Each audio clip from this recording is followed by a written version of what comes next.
My name is Elizabeth.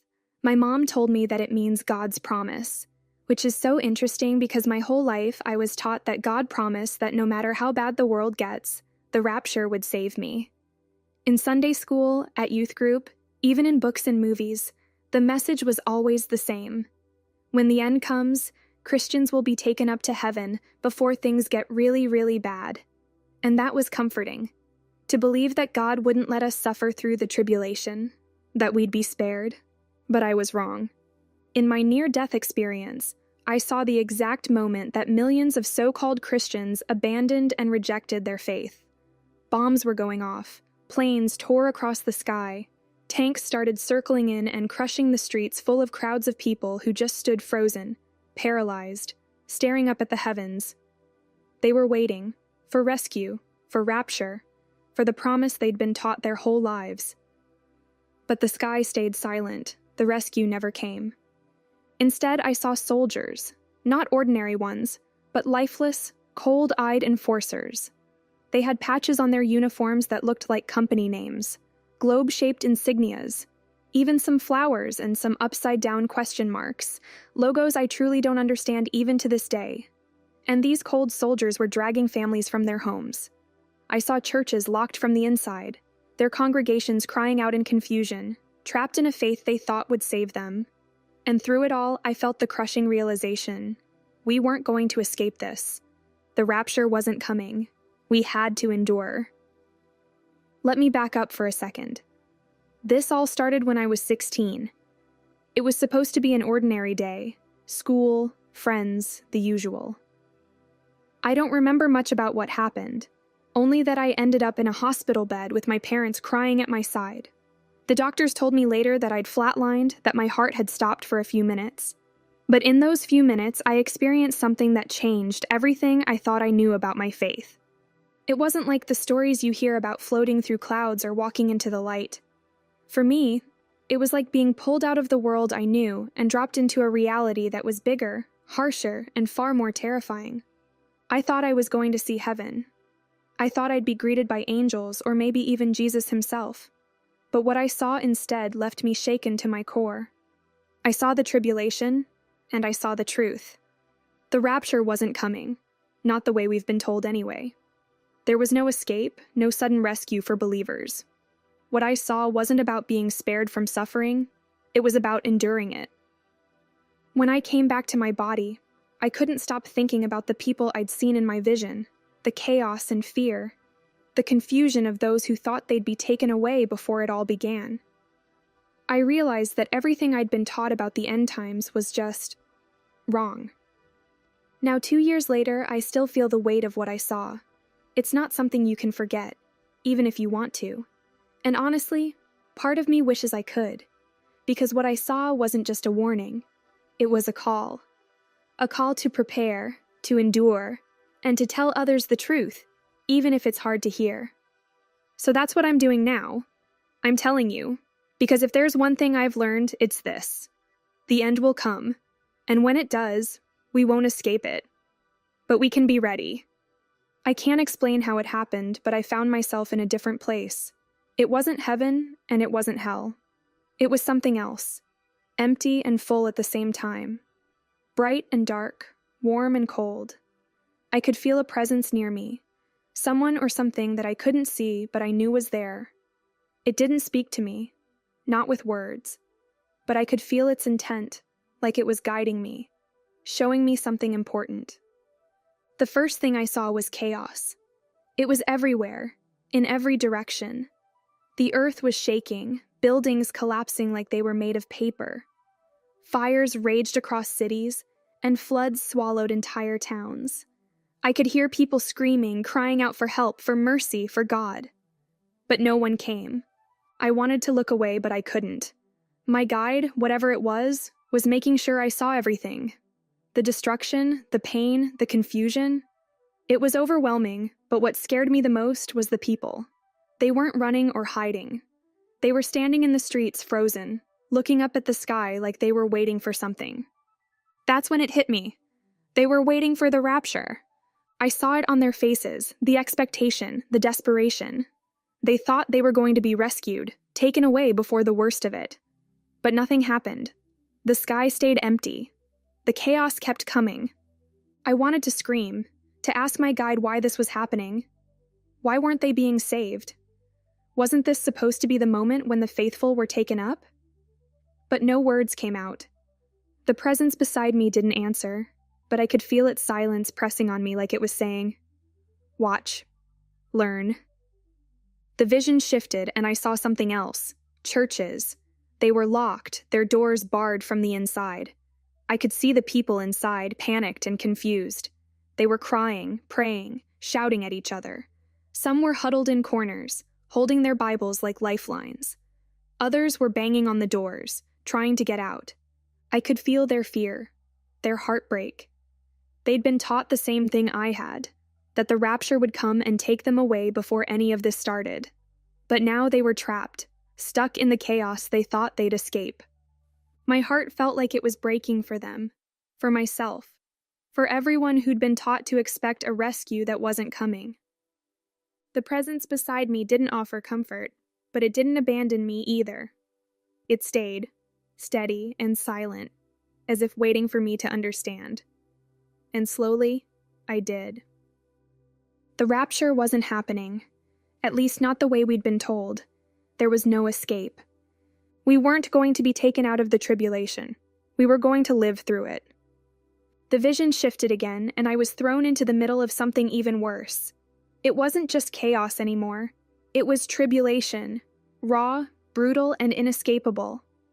Everywhere I looked, the world was falling apart, and the people in it were being pushed to their limits. I saw families ripped apart, children crying out for parents who were dragged away in the night. Entire neighborhoods went dark as people hid in their homes, too afraid to come outside. The streets were empty except for soldiers, or maybe they weren't soldiers. They looked like regular people dressed in uniforms, but their eyes were cold, emotionless. They moved with precision, like they were hunting something, or someone. I saw groups of Christians huddled in the shadows, trying to stay quiet, trying not to be found. They weren't in churches anymore. Those had all been abandoned or destroyed. Instead, they met in basements, forests, or wherever they could find shelter. Their faces were hollow, worn down by hunger and fear. But their eyes, there was something in their eyes. It wasn't hope, exactly, but it was something stronger, something deeper. These weren't people waiting to be saved. They were people who had decided to endure, no matter what it cost them. The guide's presence was still with me, but it didn't speak. It didn't need to. I could feel the truth sinking in as I watched these believers. The tribulation wasn't just about surviving disasters or avoiding persecution. It was about faith, real faith.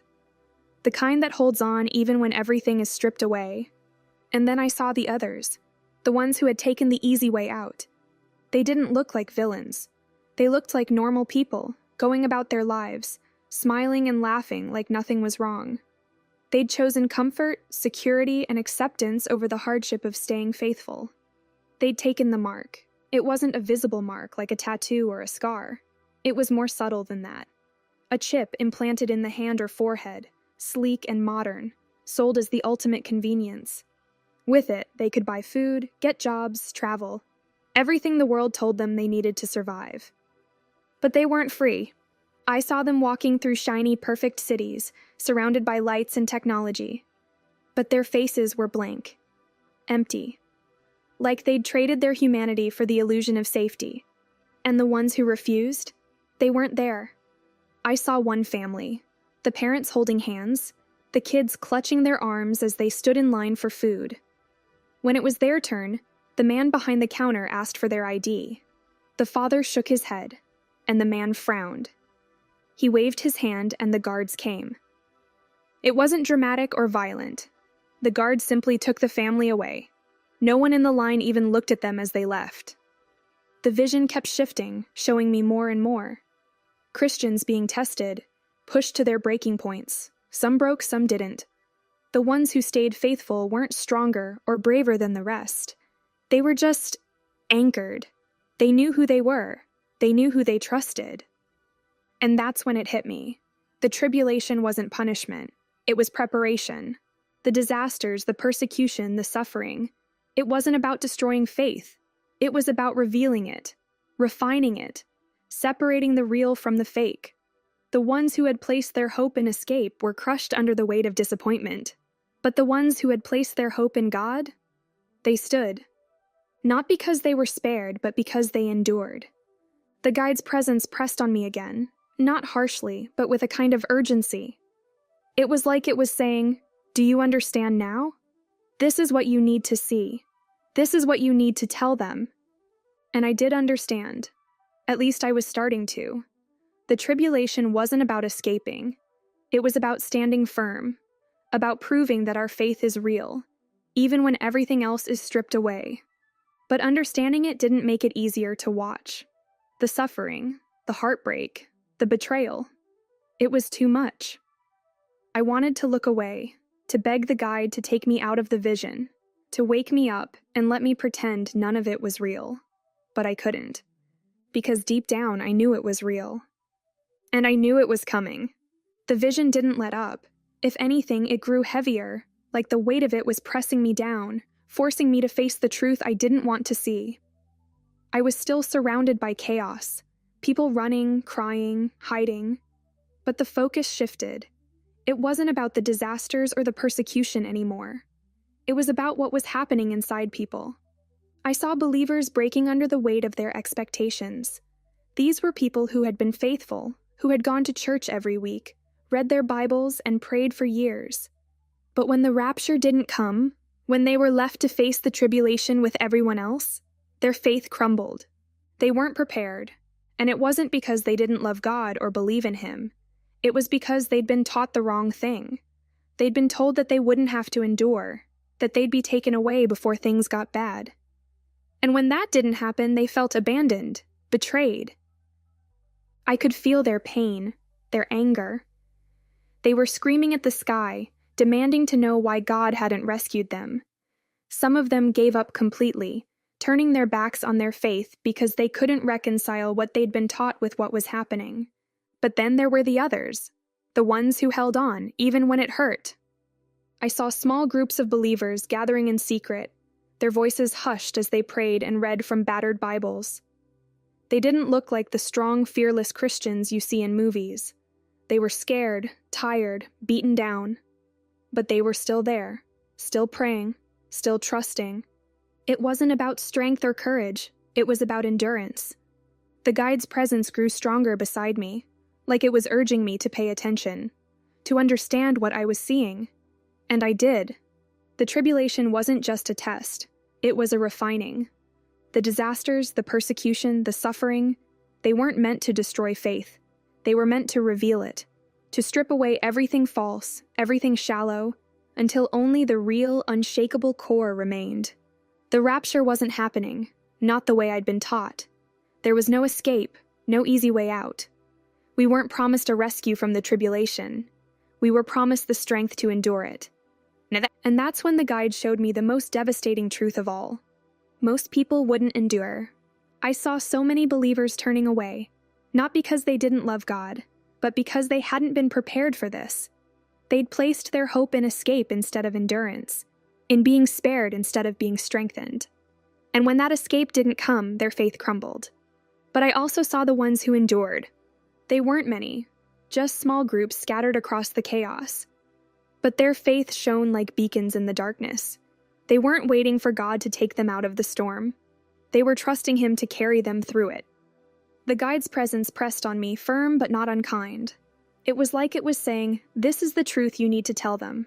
This is what they need to know." And I knew it was right. But that didn't make it any less terrifying. The vision showed me one last thing before it began to fade. The faces of people I knew. Friends, family, people I went to church with.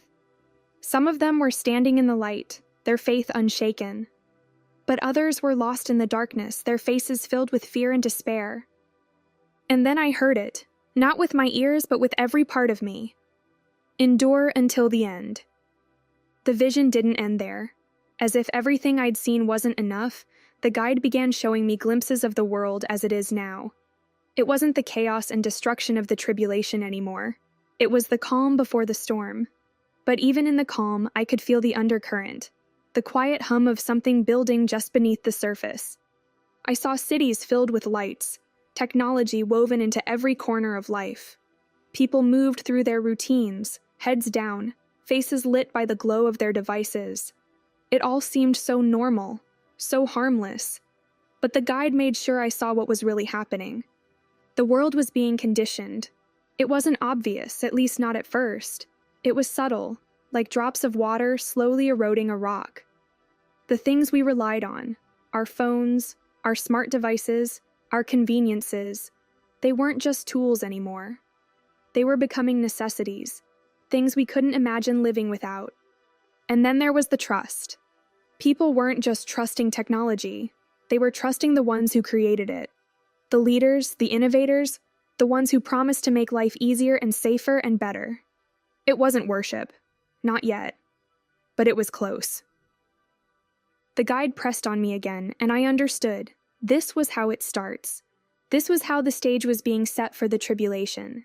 Not with fear or force, but with comfort, with convenience, with promises of a better world. The vision shifted, and I saw Christians, people like me, people like the ones I'd grown up with, going about their lives, completely unprepared for what was coming. They weren't bad people. They loved God, went to church, prayed, but their faith was soft, shallow. They believed in the rapture because it was easier to believe in rescue than to believe in endurance. They weren't ready to stand when the world turned against them, and the tribulation revealed that. The guide's presence grew heavier, filling me with an urgency I can't put into words. I knew what it wanted me to understand, and it was this. We don't have time to waste. If we're going to endure, we have to start preparing now. It wasn't about stockpiling food or building bunkers. It wasn't about fear. It was about faith. Real, unshakable faith. The kind that doesn't depend on circumstances. That doesn't waver when things get hard. The kind that's rooted in God, not in the promise of escape. I saw glimpses of what preparation looked like. Believers immersing themselves in the Word, not just reading it, but letting it shape them. Communities banding together, supporting one another through prayer, worship, and acts of love. People choosing faith over fear, trust over comfort, truth over convenience. The vision wasn't a call to panic. It was a call to wake up. I felt the guide's presence one last time, strong and steady, and I knew what it was saying. It wasn't just showing me these things for my sake. It was giving me a message to share. The tribulation is coming. There is no escape. But there is hope. For those who endure. I don't expect everyone to believe me. Honestly, I wouldn't blame you if you didn't. If someone had told me a year ago that the rapture wasn't coming and we were going to have to endure the tribulation ourselves, I probably would have laughed, or cried. Maybe both. But here's the thing. It doesn't matter if you believe me. What matters is whether you're prepared. What I saw wasn't just a vision of the future. It was a warning, a wake-up call for Christians who've been lulled into a false sense of security. We've been taught to expect rescue, to believe that God will spare us from the hard parts of the end times. But that's not the promise. The promise is that God will be with us through it, that He'll give us the strength to endure, no matter how dark or painful it gets. The tribulation isn't something to fear.